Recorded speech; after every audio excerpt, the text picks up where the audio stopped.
Welcome back, folks, where common sense still makes a guest appearance, unlike on late night TV. Now, if you thought the left couldn't get any more unhinged, buckle up, because we're diving headfirst into the latest meltdown from America's favorite self-appointed moral authorities. Yes, the same people who screamed about threats to democracy now openly cheer for attacks on Elon Musk's Tesla. Jimmy Kimmel, Hollywood's designated virtue signal operator, apparently thinks encouraging vandalism is just good progressive fun. And of course, the usual suspects are clapping along, proving once again that the left's moral compass isn't just broken, it's spinning like a wind turbine in a hurricane. So let's roll the clips and marvel at the staggering hypocrisy, because if there's one thing Democrats love more than control, it's pretending they're the victims while egging on the chaos. Our co-president, Elon Musk, sent a SpaceX vehicle to bring the astronauts back, and when they landed, he fired them immediately upon landing. Tesla stock is way down, almost disastrously so. People have been vandalizing Tesla vehicles, new Tesla vehicles. Please don't vandalize, don't ever vandalize Tesla vehicles. And so, oh, look, Jimmy Kimmel, America's most insufferable bedtime storyteller, is back with another brilliant take. And by brilliant, I mean the kind of smug, brain-dead drivel that only Hollywood elites could mistake for comedy. Let's break this down because, as usual, there's a whole lot of dishonesty hiding behind that fake concern. Now, first off, the co-president jab. Classic lazy framing. Elon Musk is not the president, co-president, or even remotely involved in running the country. But the left needs a new boogeyman since Trump is back in the White House, and Musk fits the bill. He has the money, he defies their narrative, and worst of all, he dares to not bend the knee to their sacred institutions. That's the real problem here, isn't it? Kimmel and his ilk loved Musk when he was making electric cars for their climate cult, but the second he refused to play along with their censorship agenda, he became public enemy numero uno. Then there's the outright fabrication. Kimmel claiming that Musk sent a SpaceX vehicle to bring back astronauts only to fire them upon landing. Now, unless Elon secretly annexed NASA while we weren't looking, that's total nonsense. SpaceX works under NASA contracts, and astronauts are government employees, not Tesla interns getting laid off midair. This is just another cheap attempt to make Musk look like a cartoon villain, because apparently late night comedy isn't about jokes anymore, it's about Democrat Party propaganda with a laugh track. Next, Kimmel throws in the doom and gloom about Tesla stock being disastrously down. Ah yes, stock fluctuations, truly the sign of a collapsing empire. Funny how these same people had nothing to say when Ford and GM stocks plummeted over the last year, but when Tesla takes a hit, suddenly it's front page news. Why? Because they desperately want Musk to fail. They need him to fail. It's not about business, it's about control. The moment Musk took over X and allowed people to speak freely without their censorship regime, the moment he started cutting their pet projects with Doge, the left declared war on him. That's what this is really about. And finally, we get the cherry on top. Kimmel's smarmy little reverse psychology plea. Please don't vandalize Tesla vehicles. Don't ever vandalize Tesla vehicles. Ah, the old wink, wink, nudge, nudge routine. This is the same rhetorical trick we see from unhinged activists who say things like, I would never encourage people to harass this person, but if something were to happen, who am I to stop it? Or when Hamas Piker threatens somebody's life and says, in Minecraft, it's a cowardly way to promote criminal behavior while maintaining plausible deniability. Kimmel and the left know exactly what they're doing when they do that. Now, let's be real. If people were vandalizing Priuses or Chevy Bolts instead of Teslas, Kimmel wouldn't be cracking jokes. He'd be clutching his pearls, screeching about right-wing domestic terrorism and demanding action. But because the target is Musk, suddenly crime is funny. Ha ha ha. Destruction of property. A punchline. Hoo hoo hoo. And of course, the audience of trained SEALs claps on cue because they're not actually thinking about what's being said. They just know, Musk, bad man. So what do we have here? A lazy joke that isn't a joke, a lie about Musk firing astronauts, economic fear-mongering with no context, and a dog whistle for vandalism. Funny how that works. The left loves to rail on about dog whistles, but they partake in it. It's almost like they spent the last 10 years calling out the right for the very things that they do so they can guarantee themselves plausible deniability in the minds of sheep who have no critical thinking ability. Classic left and classic Kimmel. No wonder late night ratings are in the toilet. Elon Musk has been making the rounds in the right-wing media to try to appear to be a human being. Yesterday, he was guest of honor on the Ted Cruz podcast, where Sweaty Teddy, Ted Cruz seems, everything he knows about technology seems to come from movies he's seen. Ted asked Elon a question about the dangers of AI. Is Skynet real? Like you get the apocalyptic visions of AI. How real is the prospect of killer robots annihilating humanity? 20% likely, maybe 10%. On what time frame? 5 to 10 years. He's going to try to get that down to 3, but off topic, but Ted looks great, doesn't he? I mean, he looks like he got killed by a robot 5 to 10 years ago. I just want you to know, what you just saw was a sitting United States senator asking the actual Terminator about the movie Terminator, which he says is about to come true. Now, it's great to see that Kimmel, in classic fashion, isn't actually trying to be funny. He's just having another late night tantrum dressed up as a monologue. First, we get the tired, lazy smear. Elon Musk has been making the rounds in right-wing media to try to appear to be a human being. Ah, yes, a classic leftist tactic. Dehumanize anyone who doesn't parrot their talking points. Notice how Kimmel doesn't actually address anything Musk has said or done. He just implies that Musk is some kind of emotionless alien because in the minds of these clowns, disagreeing with them makes you subhuman. Maybe that's why they hate babies and have made it their mission to kill them before birth. And then, of course, there is the right-wing media framing, because in Kimmel's world, right-wing just means not approved by the DNC. Never mind that Musk regularly engages with all kinds of journalists, from independent reporters to mainstream outlets. Never mind that he's been interviewed by everyone from the BBC to Bill Maher. No. If you don't kneel before the liberal establishment, you must be some far-right propagandist trying to appear human. That's the game. Label, smear, and move on before anyone notices the argument was never real to begin with. Then we get the Ted Cruz bit. Kimmel can't just critique an idea. He has to go for the most predictable, unoriginal insult imaginable. Sweaty Teddy. Wow. Groundbreaking stuff, Jimmy. Did it take the entire writer's room of like 30 people to come up with that one? Or was it just a handful of your interns? And then we get the condescending nonsense about Cruz not knowing anything about technology. This is another classic rhetorical trick. If a conservative discusses a complex topic, they're an idiot. But if a leftist celebrity suddenly develops an opinion on AI, climate science, or economic policy, oh, they're just so enlightened. And what's the big controversy here? Cruz asked Musk a reasonable question about AI risk. You know, the same AI risk that actual AI researchers have been warning about for years. But Kimmel, being the intellectual powerhouse that he is, frames it like Cruz was asking the Terminator for career advice. The irony, the people pushing the hardest for AI regulation include, drumroll please, Elon Musk himself.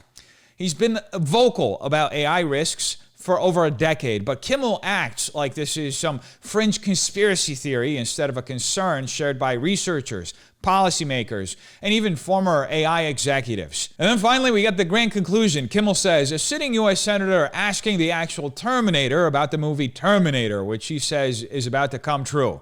Again, completely missing the point. Musk never said Skynet is real.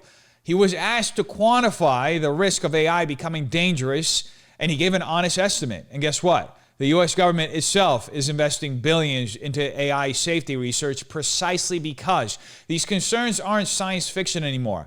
But Kimmel, being the good little establishment mouthpiece that he is, wants you to think this is all a joke, that these guys are morons for even thinking this stuff. Because if people actually thought about the future of AI, they might start questioning the people currently in charge of it, kind of like Sam Altman. So what do we have here? A smug, lazy hit piece where Kimmel doesn't engage with a single argument, misrepresents the discussion, and resorts to middle school level insults because he has nothing else to offer. Late night TV used to be about humor. Now it's just a lecture with a laugh track. And the left is heeding the call made by unhinged leftists like Kimmel, and they are indeed vandalizing Teslas. And they're not just keying a car or smashing a window, no. That would be too civilized for today's breed of deranged leftist activists. Instead, we've got some sicko literally rubbing his hand in his own backside and smearing it on a Cybertruck. Now, first off, This is what happens when a political movement loses all sense of purpose. These people have nothing left, no ideas, no argument, just primal, feral rage directed at inanimate objects. Imagine being so consumed by your hatred of Elon Musk that you resort to biological warfare against one of his cars. This is the resistance now. Gross, unhygienic tantrums in the parking lot. But let's also take a step back and look at the bigger picture. This is what happens when late-night propagandists like Kimmel give the green light for this kind of behavior. Sure, they might say, don't vandalize Teslas with a smirk and a cute little pause, but their audience knows what they really mean. It's the same wink, wink, and nod encouragement we've seen time and again. They stoke the fire, then pretend to be shocked when things go too far. And let's not ignore the sheer irony here. These are the same people who called Trump supporters uncivilized, who pearl-clutched over January 6th, who lecture the rest of us about decency. But when their side doesn't get its way, when they're mad at a billionaire who won't bend the knee, suddenly we're in the middle of an unsanitary guerrilla warfare against electric trucks. Now, I think it goes without saying that this isn't just disgusting, it's pathetic. This isn't a political movement, it's a mental breakdown playing out in real time. And if this is how they fight their battles now, then folks, I'd say the left has already lost. And they're going to keep on losing because this is happening all over the country, folks. Case in point, in Syracuse, some mass genius decided to scrawl "This car supports Nazis" on the hood of a Tesla because apparently logic is not a strong suit for these people. Now, off the bat, Teslas support Nazis now? Really? Are we just assigning random accusations to objects now? What's next? Lampposts are white supremacists? Sidewalks are problematic? The mental gymnastics here are almost impressive. And of course, the vandal hides behind a mask because that's what these people do these days. Destroy things under the cover of anonymity like the cowards they are. But let's be real, if the roles were reversed, if some conservative vandalized, say, a Prius with an insane accusation, we'd never hear the end of it. CNN would be holding roundtable discussions about it. The FBI would be on high alert. But because this is a Tesla, because this is about Elon Musk, it's brushed off as some kind of justified political statement. And it's happening coast to coast. Another unhinged lunatic, another Tesla getting trashed. This time in Ontario, California, some guy decided to go full WWE on a Model Y, smashing it with a suitcase and racking up $3,000 in damage. Now, I don't know what's more embarrassing, the fact that he thought his luggage was a wrecking ball or that he got caught in high definition doing it. And yet, despite clear video, a perfect shot of his face, and even the logo on his shirt, police have made little progress identifying him. Shocking, right? Meanwhile, if someone so much as breathes near a leftist car the wrong way, it's a hate crime investigation overnight. But hey, it's just another Tesla. No big deal. And you need no clearer sign that these people aren't the sharpest tools in the shed than actual climate activists vandalizing a Tesla dealership. Yes, the company that literally makes electric vehicles and solar power. You can't make this up. In Montreal, a couple of brainwashed eco-warriors from the Last Generation group, funded by the Climate Emergency Fund, decided that the best way to fight climate change was to attack the most successful green energy company on the planet. Make it make sense. According to these geniuses, Tesla is responsible for climate change and spreading climate denial. Right. Because when I think of fossil fuel villains, the first name that comes to mind is Elon Musk, the guy who literally made EVs affordable and mainstream. What's next? Are they going to start firebombing wind turbines for not spinning fast enough? And of course, these activists are out here screaming that climate tipping points are nearing and we don't have much time left. Funny, that's the same thing climate extremists have been saying for the last 50 years. Every decade, it's the same hysteria. 12 years to save the planet. Only 10 years left. We got one more month, guys. We're all doomed. And yet, here we are. But the real kicker? They got arrested. So now they get to sit in a cell and think about how their brilliant plan to save the planet involved committing a crime against an electric car dealership. If nothing else, they've successfully proven that their movement has absolutely no logic left. Just blind, destructive rage. And if this is the last generation, I'd say the world is going to be just fine. I just find it hard to understand. What is it with these lunatics and Teslas? We've seen keying, smashing, spray painting, and now hurling dog poop. In St. Petersburg, Florida, some guy was caught on camera launching his dog's waste at a Tesla because apparently that's his idea of activism or just primal rage. And now the owner is tracking him down to take legal action. rightfully so. But here's a real question. What does any of this accomplish? Is this some kind of twisted protest against Elon Musk, a political statement? Or is this just what happens when people lose their minds and start treating car vandalism like a personality trait? Either way, one thing is true about everything we've seen so far. Every single person in these videos is about to be famous, and for all the wrong reasons. You mess around, you find out, and thanks to Tesla's built-in cameras, you always get caught.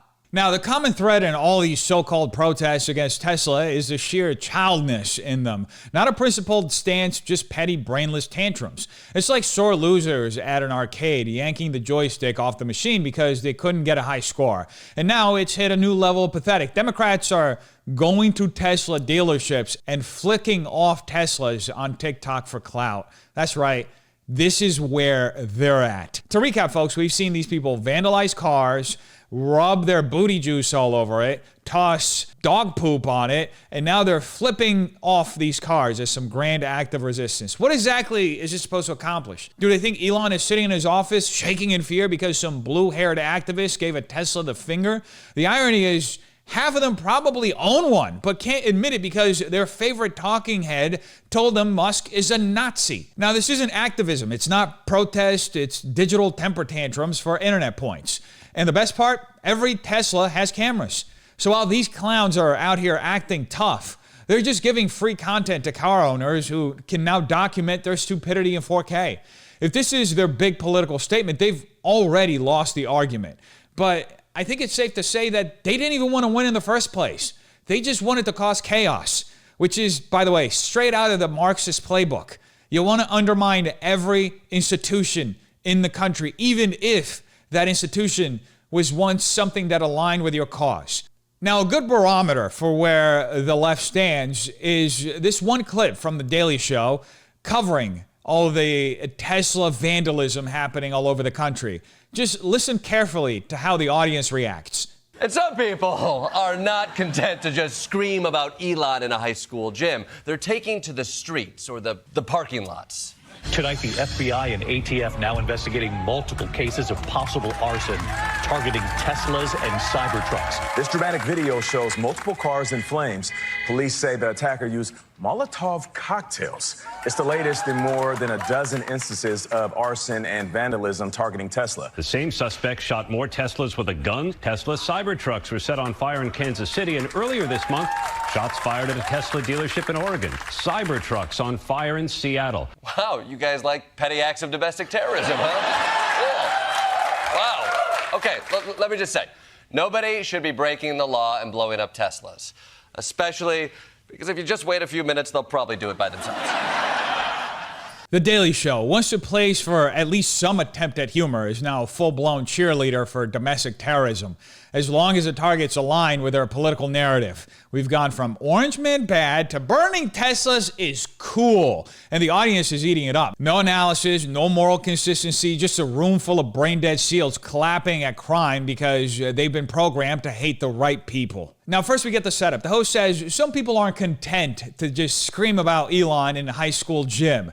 They're taking to the streets or the parking lots. Notice how the host tries to soften what's happening as if this is just harmless street activism instead of violent crime. There's no condemnation, no acknowledgement of the escalating insanity, just a casual, almost admiring tone like, oh wow, look at these passionate people in action. And then we get the actual news. The FBI and ATF are investigating multiple cases of arson, Molotov cocktails, gunfire, targeting Teslas and Tesla dealerships.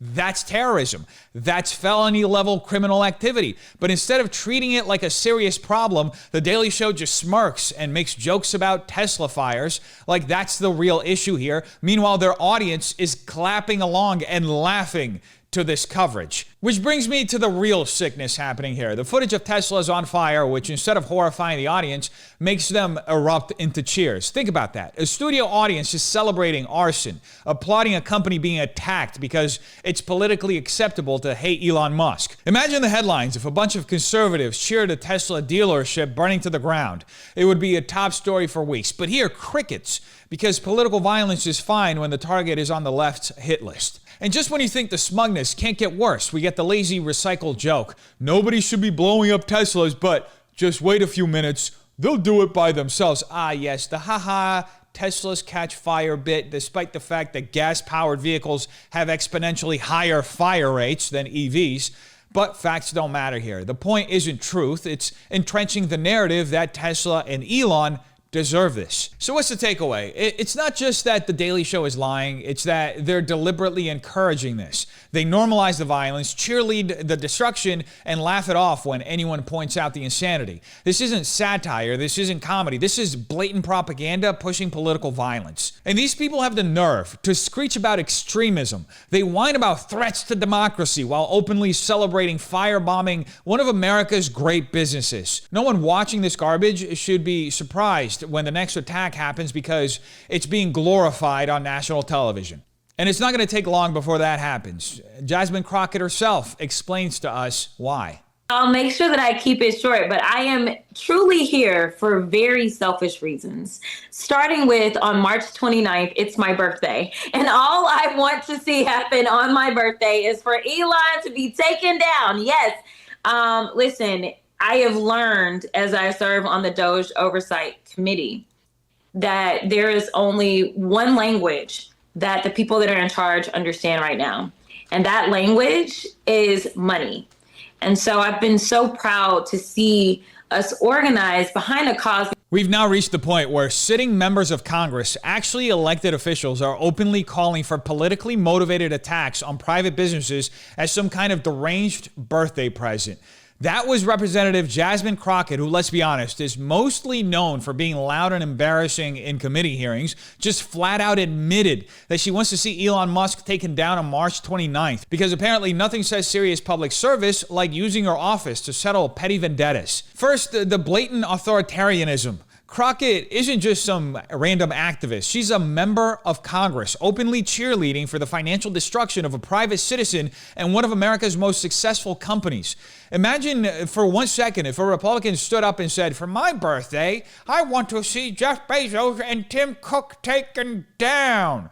The media would lose their minds, calling it fascism, an attack on democracy, and a threat to capitalism. But when a Democrat does it, crickets. Because this isn't about principle, it's about targeting the wrong kind of billionaire. Second, the insane hypocrisy of pretending Tesla is the villain here. We're talking about a company that literally pushed the electric vehicle revolution forward, a goal the left claimed to care about before Musk stopped censoring conservatives on X and auditing their pet projects on Doge. Crockett and her little activist cheerleaders don't actually care about principles. They care about controlling people. And Musk, by refusing to kneel before their agenda, became their ultimate enemy.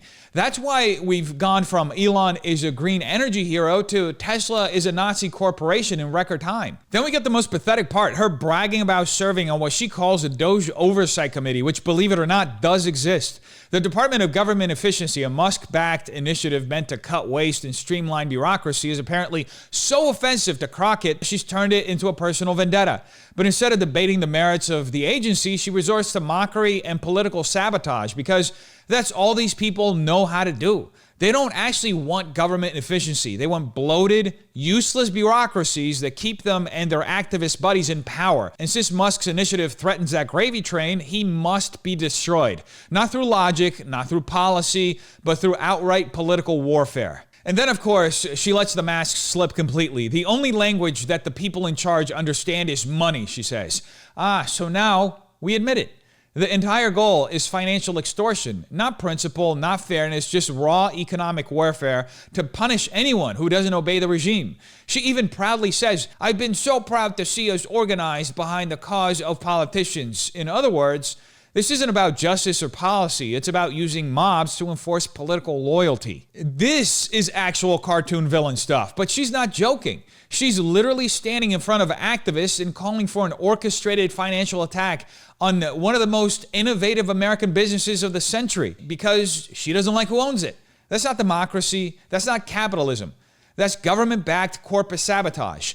That's Marxism through and through. So what's the takeaway here? This is the modern Democrat Party. Petty, authoritarian, obsessed with control, and completely incapable of hiding their insanity.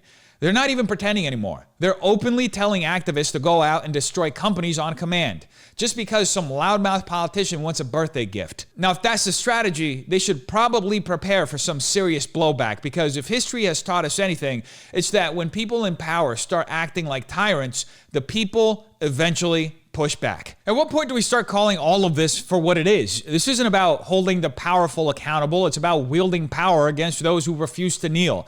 It's not about justice or fairness. It's about consolidating control and punishing dissent. When elected officials openly rally mobs When elected officials and media personalities openly rally mobs to crush individuals and businesses that disagree with them, when violence and destruction are met with cheers instead of condemnation, when the people screaming about democracy are the ones openly weaponizing the system against their political enemies, what does that tell you? How much more blatant does it have to get before people wake up? Because this isn't just about Elon Musk or Tesla or even the next person they decide to target. It's about who's really pulling the strings. I'm looking at you, George Soros, and whether you at home are willing to question what they tell you before you find yourself in the crosshairs. Anyway, you tell me what you think in the comments down below. Have a terrific day. Peace.